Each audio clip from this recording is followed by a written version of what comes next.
모의고사 다 끝났습니까? 한창 제일 내일 모레부터 딱 그럴 때네. 5월 힘들죠? 힘을 내십시오. 네. 시험은 언젠가는 끝나게 돼 있어요. 네. 시험은 왜 본다고요? 시험을 보면 뭐가 생겨요? 네. 생각하는 능력, 마음의 능력이 생겨요.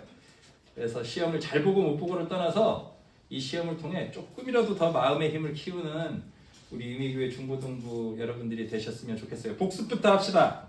지난주 우리가 나눈 말씀 기억나세요? 누가 등장했죠? 예수님하고 또 누구? 베드로. 엠마오는 그 전치고 베드로가 나왔어요. 베드로는 3번 예수님을 부인했고 예수님은 또 3번 우리 베드로에게 물어봤어요. 요한의 아들 시몬아, 내가 나를 사랑하느냐 하고 물어보셔서 베드로가 처음에 3번 부인할 때 행동은 어떤 행동이라고 그랬어요? 두려움. 그러니까 두려움의 즉각적인 두려움에 의한 뭐가 나온 거예요? 반응. 부인한다라는 반응이 나온 거예요.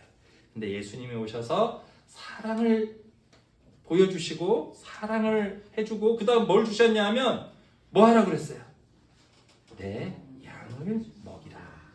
네, 그게 뭐냐? 예수님이 사명을 준 거예요. 사명. 넌 앞으로 이렇게 살아라 하고. 자, 우리 중고등부 여러분들 꿈이 뭐예요? 목사님이 항상 앞에 나와서 얘기하는 거 매번 반복하는 말 뭐죠? B와 D 사이에 C, 초이스가 있다. 이 초이스 중에 인생에 있어서 가장 중요한 초이스가 2개가 있어요. 뭘까요? 네? 2가지. 네. 무슨 일을 할 것이냐. 또 하나 중요한 선택이 있어. 네? 결혼. 사랑. 일과 사랑이 사람에게 가장 중요한 2가지예요. 그래서 여러분들은 지금 밥벌이 안 하잖아요. 일 아직 시작 안 했어. 그리고 연애도 아직 안 했을 거예요. 하는 분도 있을 수도 있지만 그거는 지금 풋사랑이고 내가 평생을 함께 해야 될 사람이 언젠간 생길 텐데 그 사람을 위해서 우리 뭐 해야 될까요? 일과 사랑을 위해서 노력도 해야죠. 열심히 노력해야 되는데 내 노력만 갖고 좋은 배우자 만날 수 있을까요? 에? 누가 그 얘기 하더라고. 네가 가는 대학 지금 열심히 공부해서 대학을 어딜 가느냐 따라 뭐가 달라지느냐? 네 배우자의 얼굴이 달라진다. 이런 농담을 누가 하던데 물론 얼굴은 달라질지 몰라도 정말 한 사람하고 오래 살아보면 뭐가 중요하냐면 그 사람의 신앙과 성품과 인성과 마음이 더 중요한 것 같아요. 그런 좋은 사람 만나려면 뭘 해야 되느냐? 기도해야 돼요. 기도. 지금부터 하나님 나에게 정말 내가 정성을 다해 일할 수 있는 좋은 하나님의 일을 주십시오 라는 기도. 또 하나의 기도는 뭐냐? 내가 평생 함께 사랑하면서 살아갈 수 있는 사람을 허락해 주십시오 라는 배우자를 예비해 주십시오 라는 기도를 지금부터 해야 돼요.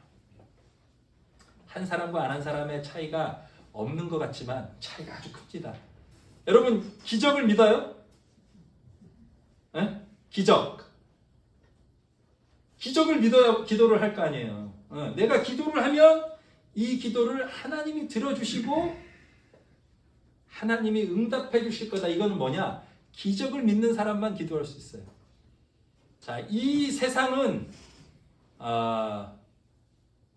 이 세상의 법칙, 뭐라 그래요? 자연 법칙이 있죠. 물건을 위에서 아래로 하면 뭐가 작용해서 떨어져요? 중력이 있다는 건 뭐예요? 자연 법칙이 있어요. 그죠? 자, 이렇게 딱 때리면 통증이 느껴진다. 뭐예요? 자연 법칙이에요. 자, 자연 법칙만을 생각하는 사람들은 뭐가 생기느냐? 오늘 우리 성경 쭉 읽었는데 그 앞에 2번째 절에 나온 게 있어요. 자연 법칙대로 이렇게 현상을 째려보는 사람들이 가지게 되는 거 뭘까요? 의심. 맞아요. 누구예요? 의심 얘기한 사람? 에? 장로님이셨구나. 선물 드리려고 그랬는데.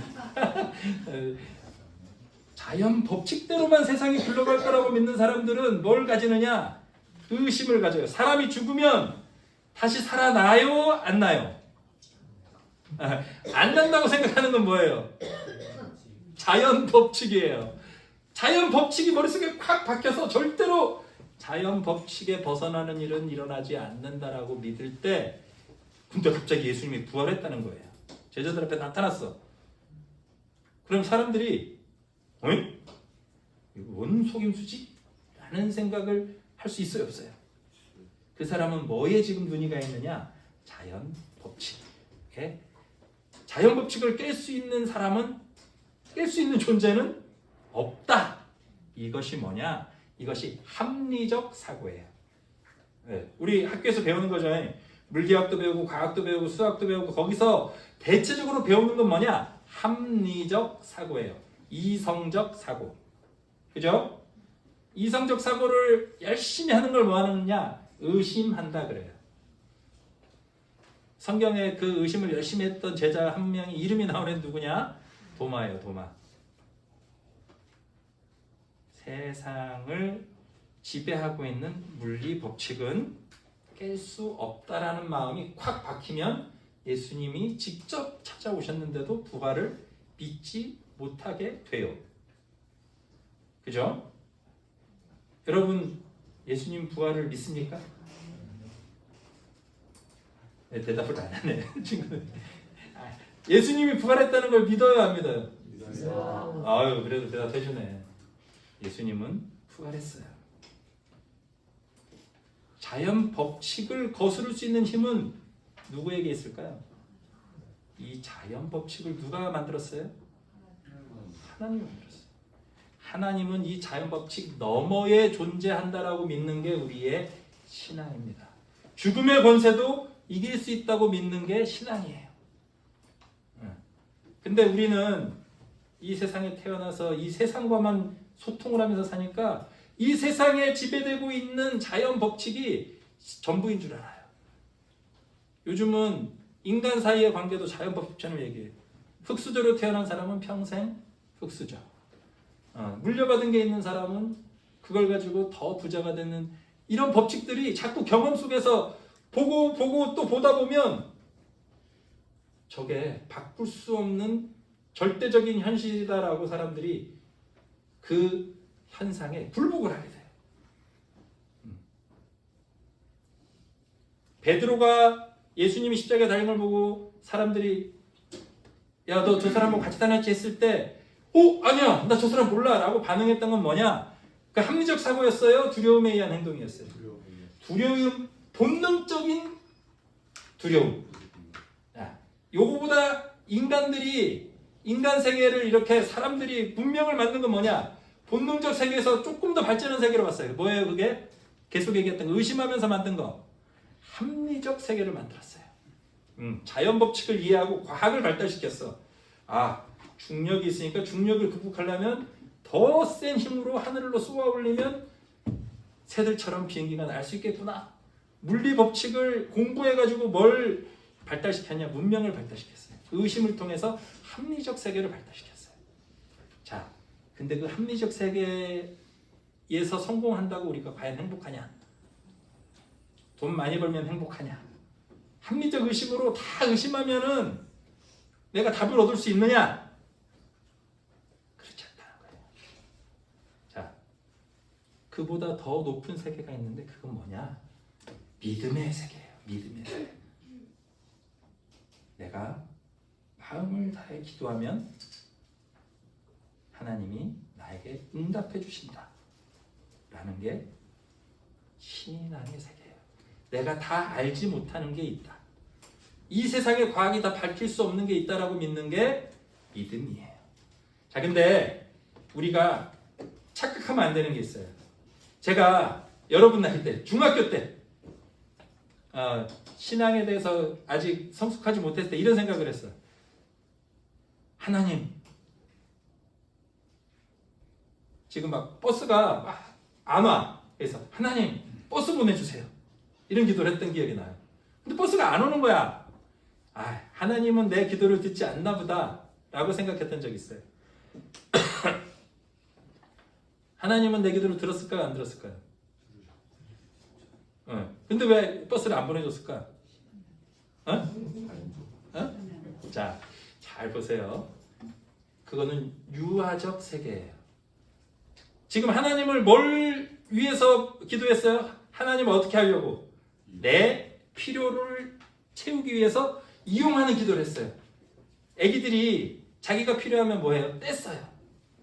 그게 유아적 신앙, 미신적 신앙이에요. 무당한테 가가지고 돈 주고 굿하면서 자기한테 복을 달라고 얘기하는 게 바로 이 미신적 신앙이에요.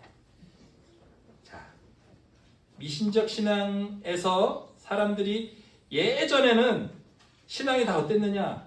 돌한테 가서 빌고 나무한테 빌고 다 뭐예요? 두려우니까 미신을 믿는 거야. 두려움에 기반한 미신적 신앙이었어요. 하나님도 내가 하나님을 위해 무엇을 할 걸 생각하는 게 아니라 하나님은 나를 위해 나를 도와줘야 되는 대상으로 만드는 게 미신적 신앙이에요. 예수를 믿는다고 하면서도 이 미신적 신앙으로 기복적 신앙으로 예수를 믿는 잘못을 저지를 수도 있어요. 자, 거기에서 조금 더 발전한 게 뭐라고요? 합리적으로 우리가 과학적으로 생각하기 시작했어요. 그런데 정말로 과학적으로 아무리 생각해도 밝히지 못하는 게 있다는 걸 알면 사람이 어떻게 되느냐? 겸손해져요. 그리고 신비적으로 정말 하나님의 신비에 나를 맡기는 단계가 있는데 그게 어느 단계냐? 진정한 믿음의 단계. 그때 하나님이 나에게 부탁하는 일이 있는데 그걸 우리는 뭐라고 부르느냐? 오늘 설교 제목 사명이라고 해요.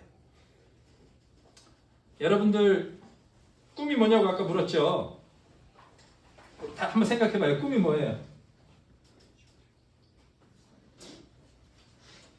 구체적인 어떤 직업이 있는 사람도 있을 거고 아니면 뭐 돈 많이 버는 거 아니면 행복한 가정을 꾸리는 거 이런 것이 내 꿈이다라고 말하는 사람도 있을 거예요. 다 마음속으로 한번 생각해보세요. 제가 그 꿈이 어떤 꿈인지 우리 한번 생각해보려고 해요. 3가지 종류의 꿈이 있어요. 나는 정말 평생 놀고 먹고 싶어. 맛있는 거 많이 먹고 싶어. 진짜 게임만 하고 싶어. 이 수준의 바램은 뭐를 위한 바램이에요? 나의 만족, 쾌락을 추구하는 소망이에요. 만족만을 추구하는 사람들의 수준이 있어요. 아까 우리 항상 세 수준으로 얘기하죠. 가장 동물적 수준에서는 맛있는 거 먹고 고통을 안 당하고 그것만 바라는 거예요.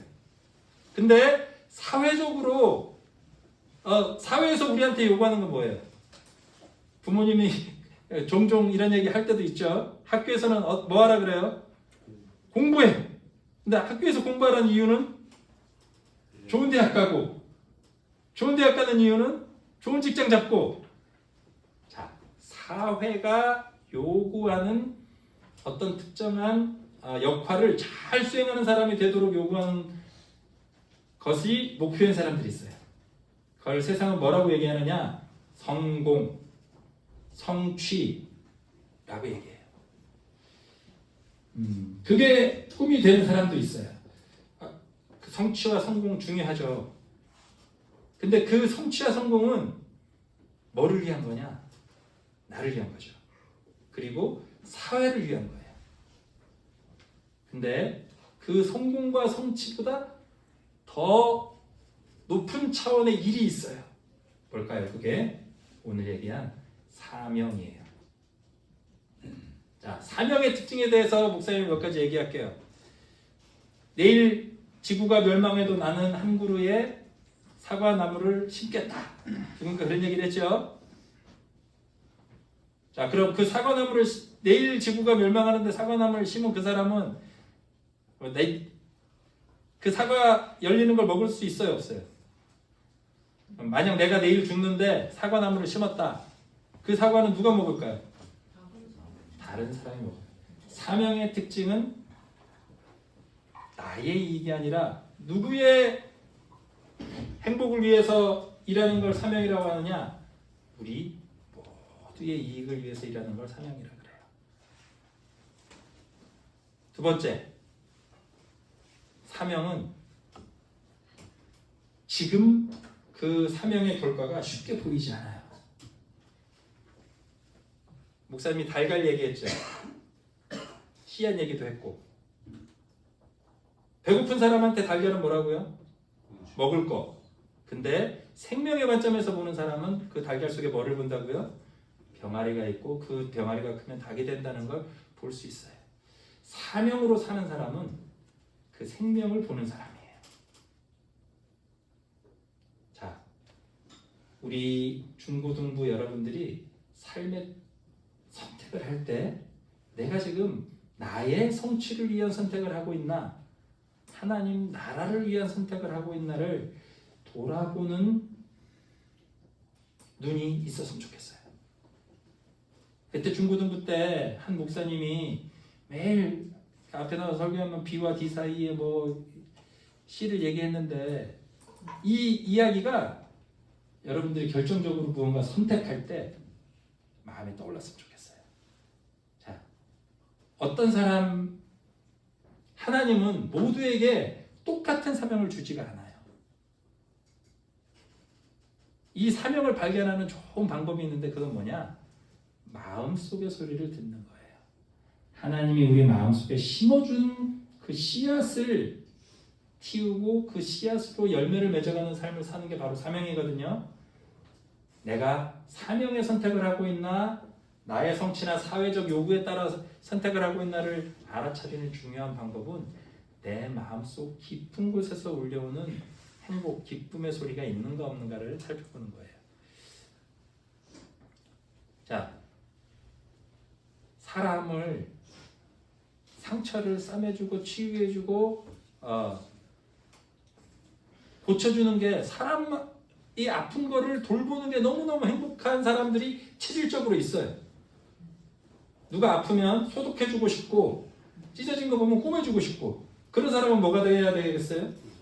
의사가 되거나 간호사가 되거나 사람을 돌보는 일을 해야 돼요. 근데 피를 보면 막 자빠져. 아우, 막 상처만 보면 가까이 가기도 싫어. 이런 사람 의사 하면 돼요, 안 돼요? 안 돼요.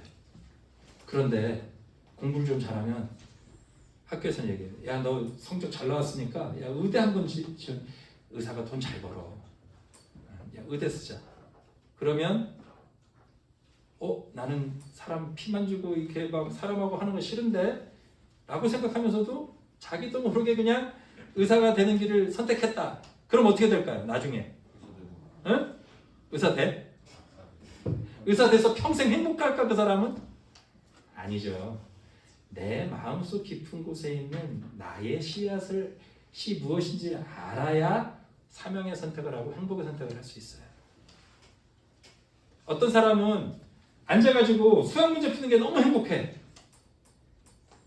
근데 야, 요즘은 법관, 이 사람들이 힘이 세더라. 야, 너 법관이 되라. 부모님이 그렇게 얘기해요. 그러면 부모님 권유에 못 이겨서 법관이 돼. 그럼 행복할까? 아니에요. 이렇게 공부하는 게 너무 좋은 사람은 뭐가 돼야 돼요? 학자가 돼야 돼요. 우리는 우리 내면에 우리가 되어야만 될 어떤 형태의 씨앗들을 다 가지고 있어요. 누가 준 씨앗이죠, 그게? 하나님이 여러분 마음에 심어준 씨앗이에요. 그 씨앗을 발견하고 그 씨앗에다가 물을 주고 그 씨앗이 잘 자라서 많은 사람들을 행복하게 해줄 수 있도록 그 마음을 돌보는 게 사명의 삶을 사는 거예요. 그러면 사람들이 보고 어떻게 할까요? 쟤는 정말 행복하게 사는구나. 쟤는 정말 하나님이 만들어준 그 모습으로 사는구나 하면서 하나님이 있구나를 알게 돼요. 여러분들이 목사님이 앞에서 설교하는 거 모습 보면 어때요? 그냥 막 억지로 하는 것 같아요. 재미없어서 없는데도 매일 숙제같이 목사니까 어쩔 수 없이 하는 것 같아요. 그러면 너무 슬프잖아요. 저는 제 내면에 하나님이 준 사명을 발견했어요. 가난한 사람들을 섬기고 목회자로서 사람들에게 복음을 전하는 게 너무너무 행복했어요. 그래서 법관이 된 친구보다도 삼성 다니는 친구보다도 나는 내가 더 성공했다라고 자신해요. 왜? 내가 더 행복하게 사니까. 여러분들하고 만나서 이렇게 설교하는 게 너무너무 기쁘고 행복하니까. 나의 선한 영향력을 여러분들에게 끼치고 있다는 걸 여러분 눈빛을 보고 저는 믿어요. 여러분 마음에 아주 소중한 씨앗들을 심어주고 있다는 걸 제가 느끼기 때문에 여러분도 그런 사명의 삶을 살았으면 좋겠어. 세상이 볼 때는 실패한 것 같고 세상이 볼 때는 별 볼 일 없는 것 같은데 그 사람 얼굴에는 항상 미소가 있어. 그 사람은 항상 기쁘게 살아. 그 사람 주위에 가면 행복해져. 그런 사람이 되는 게 바로 사명의 사람이 되는 거예요. 자, 마지막으로 정리합시다. 베드로가 예수님을 부인했던 이유는 뭐라고요? 두려움 때문에. 도마가 예수님을 보고도 한 번에 예수님하고 다가가지 못한 건 뭐 때문에? 합리성을 추구하는 우리의 의심 때문에. 자, 두려움도 극복하고 두 번째로 극복해야 될 건 뭐라고요? 의심도 극복하고 정말 예수님과 깊이 만나면 예수님이 우리에게 부탁하는 게 있는데 그건 뭐냐? 사명이에요. 내 양을 먹이라. 가서 모든 족속들을 다 복음을 전하고 내 제자를 만들어라. 그 사명을 다 줬어요. 그 사명을 이루는 유일한 길은 뭐냐? 여러분 내면에 심겨진 하나님의 씨앗을 발견하는 거예요. 예수님을 만나서 예수님이 심어준 그 씨앗을 키우면 세상은 우리를 우습게 여기고 세상은 무시하지만 우리 마음속에 뭐가 가득하냐? 만족함이 가득해요. 예수님과 함께하는 행복이 가득해져요. 그때 사람들이 우리를 보고 저 사람들 얼굴에는 행복이 가득하구나. 예수님을 증거하다 순교하면서도 행복으로 얼굴이 빛나면서 저렇게 죽어가는구나. 예수님이 있었구나. 부활하셨구나. 생명이 있구나. 하나님이 실제 하는구나를 느끼기 시작해요.